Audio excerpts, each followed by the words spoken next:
Fighting the urge to check your phone feels like fighting a demon. In the Odyssey, Sirens sang an irresistible song to lure sailors to their deaths. But our hero Odysseus, he made a pre-commitment beforehand. To fight temptation, he tied himself to the mast so he can continue his epic voyage. Don't untie me. Today, we're lured by the siren songs of our phones. Untie me! Notifications, group chat, social media. So like Odysseus, we must also make our own pre-commitment to fight the temptations of our electronic devices. You may have seen those hacks to cut down on your phone habits. Screen time trackers to tell you how long you've been using your phone. Apps that disable or brick your phone. You can even tie your phone to an actual brick to make it cumbersome to lug around. This is known as friction maxing. But do they actually work? I'm going to share with you some actual practical tips that worked for me, and they might work for you. My name is Eric, and I used to live and breathe technology. In fact, it was my job. Web, mobile, virtual reality, augmented reality. We're talking multiple phones, smart devices in every room. But now, I sold all my smart home devices, I started using physical media, and now I use a basic flip phone as my daily driver. I'm not gonna lie, it was hard at first. You don't realize how much of your everyday life is tied to a phone. But life has been feeling a lot better.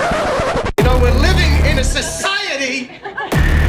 We live in a society. Society! Yes, I am aware we live in a society. Your social life, your family, your job might depend on your phone. But you can still reap the big benefits from making small changes to your digital habits. And in order to make a new habit truly stick, we need to dive deep and find out what's really going on with technology addiction. First off, there's no need to blame yourself. You might have already noticed how tech products have changed over the years. It used to be about competitive pricing and quality products, but now it's all about customer loyalty and grabbing our attentions. Businesses maintain market positions by locking customers to their ecosystem and getting us addicted to their services. In other words, holding us captive. We all live busy lives and we have goals and we have aspirations, but we sabotage ourselves because we put a thing in our pocket that's with us all the time that always offers an easy thing to do rather than the important thing to do. Personal technology can steal our time, but also hurts us in other ways that we may not realize. Here are 7 things that we lose when we get hooked to our digital devices. Sleep. Our natural rhythms evolved to match the rise and fall of the sun, but every time we turn on an artificial light, it's like taking a drug that affects our sleep. A growing number of people use their phones right before bed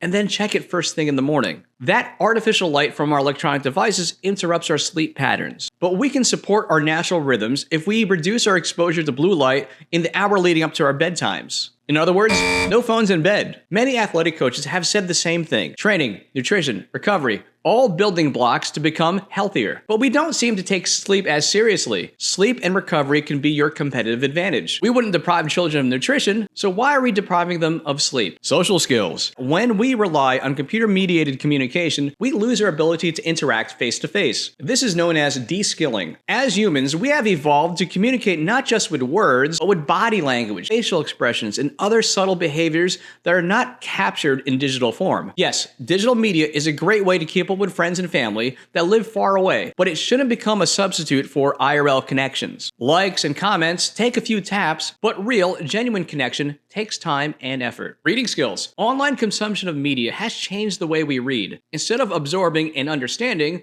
we're skimming and scrolling. Studies have shown that speed reading is possible, but there's a limit to how much information the human brain can absorb at once. So there's a trade-off. More speed means less comprehension. What just happened now? Our phone reading habits might carry over to other parts of our lives. One symptom could be having trouble sitting still to read a book, a contract, or even a restaurant menu. All these basic tasks can become difficult if we're accustomed to reading online. And remember, articles online tend to be more clickbaity and inflammatory, while printed publications tend to go deeper into a topic. Focus. Listen, our phones are equipped with multiple functions, calendars, cameras, video, communication, so it promotes the idea of multitasking. But studies have shown that multitasking is a myth. In reality, humans can only support 1, maybe 2 functions at once. So what we consider multitasking is actually switching back and forth. And that constant starting and stopping degrades the quality of our work. When we're rapidly switching between tasks, our brains need to catch up and we become sloppy. So all that time we think we're saving, we end up backtracking and correcting our mistakes. So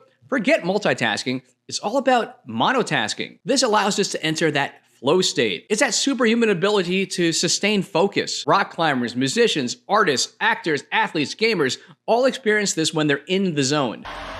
UNESCO on fire! This is With practice, you can achieve great things in the flow state. But our technologies interrupt that ability.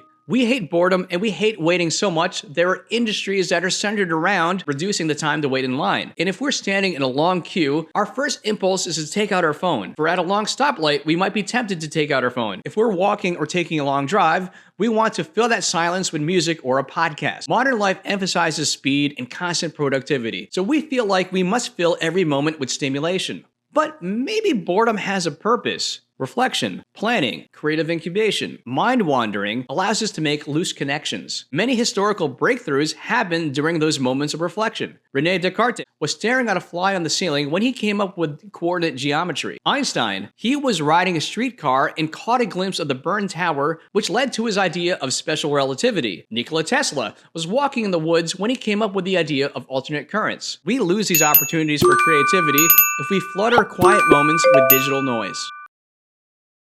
The human experience. If we're not careful, we may start preferring digital experience over the real thing. Oftentimes, we take selfies at historical moments instead of learning about the history. We prefer to watch videos of people making food while we order DoorDash delivery. We may be preoccupied taking videos at a concert rather than enjoying the moment. All right, and this next one's crazy. On a cruise ship, passengers were offered a choice of a window to see the sea or a cabin that has a digital wall of the sea. Could you change the channel so that perhaps you've got rough seas out there? And this is right outside of where my window would actually be if I actually had a window. And many of the passengers actually preferred the digital wall over the real thing. I'm a big fan. Love, love, love. It's virtual. How cool is that? And finally, control of your digital life. And I'm sure to nobody's surprise, digital media is engineered to distract us. Shoshana Zuboff compares Google and Facebook to a Skinner box. In a famous psychological experiment, pigeons were put into boxes and induced to press levers for random rewards in the form of food pellets. But the food was given an unpredictable variable reward schedule.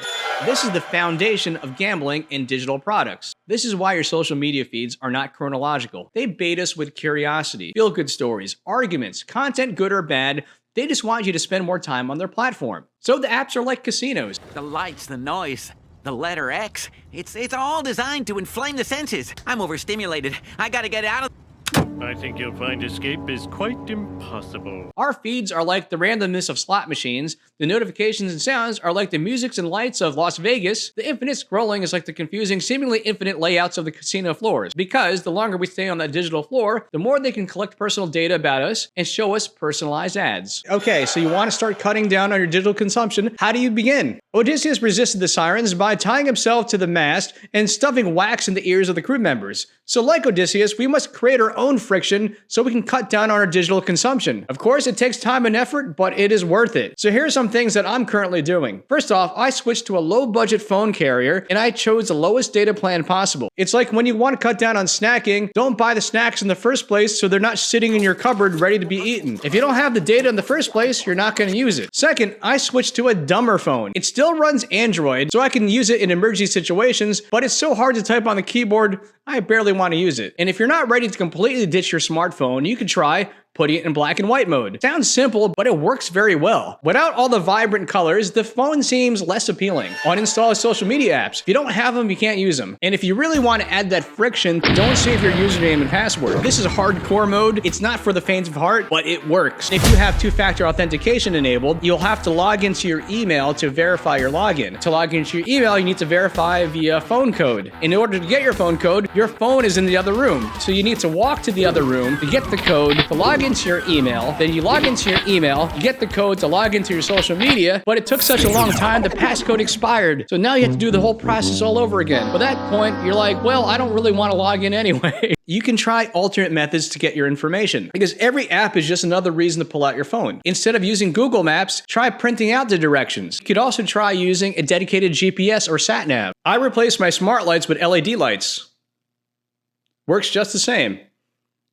Well, works just as good. And I don't have to rely on the internet. I replaced my Amazon delivery with shopping locally. How much is it? It'll be $18. Here you go. Keep the change. Hi, doggy. You're my favorite customer. Thanks a lot. If you're traveling by plane, you can print out your ticket. Instead of using an app to scan into the local gym, I converted my library card into my gym tag. If you use a dedicated camera, you don't have to rely on your phone. Yes, it's an extra object to carry in your pocket, but the quality is better, and you might learn something about photography. And instead of streaming music, I use a dedicated CD player. There's something about that ritual of going through that CD book and choosing an album and committing to that album for the next half hour. But hold on, you might be saying. You post on Instagram and YouTube. I batch all my tasks together at a designated time. And when I'm done, I power off the phone. But hold on, you might be saying. You use your phone for work. Maybe you're a delivery driver, or you use your phone to communicate with clients. Draw a hard line in the sand and use it only during work hours. And I get it, we live in a society, and the business world emphasizes efficiency, repeatability, and predictability. But do we really want to apply that to our own lives? Soylent wanted to replace the inefficiencies of eating food with liquid meals, but that takes away from the culinary delights of enjoying the food, the human experience. Do we really want to speed through family dinners out of efficiency? Or do we want to slow down and spend time together? Do we really want to speed through time with a romantic partner? I'm sure they won't appreciate that. Some of our best memories might come from getting lost and enjoying spontaneous adventure. We can sacrifice our own critical thinking if we constantly use AI. We lose our sense of direction when we solely depend on a GPS, and we can lose our humanity if we're only stimulated by machines rather than other humans. Perhaps we should step back and audit how we use our technology. Contrary to popular belief, the Amish are not anti-technology. They're just more thoughtful before adopting a modern technology. They ask themselves, will this improve our lives? Do the positives outweigh the negatives? Is it a net benefit for the community? Perhaps we should be asking the same questions before we dive headfirst into the latest gadget. And if you need yet another reason to curtail your digital consumption, platforms use their power for the instrumentation of human behavior, otherwise known as behavior modification. It's not just about personal ads. It's about persuasion. We have to remember that our digital feeds are not neutral. Tech companies, they select what news stories we see and how we interpret world events. It's allegedly one of the reasons why certain world leaders and oligarchs collaborate together. So if you hate being controlled by the tech bros, this is yet another reason to cut down on digital consumption. Listen, they hate it when you go old school. When you go analog, when you go offline, they can't control your attention or push propaganda. If you're reading a book, they can't charge you a recurring monthly subscription if you have a physical copy. They can't remove, censor, or alter your physical copy. They can't mine your data if you're sitting under a tree reading a book. They can't shove ads in your face if you're just reading a novel. They can't harvest your data and train their AI system. And a bonus benefit is that you never need to shut down your book during takeoff. So, like Odysseus, we must prepare for the distractions that are on the horizon, so we may avoid the lure of the sirens and continue on our own epic voyage through life. Sirens, tempest, sent me. I was bewitched, but I am here. So in today's video, I referenced several books, and I recommend checking them out. We got Stolen Focus, The Extension of Experience, Call of the Sirens, and Age of Extraction. Now, if you'll excuse me, I have some rereading to do.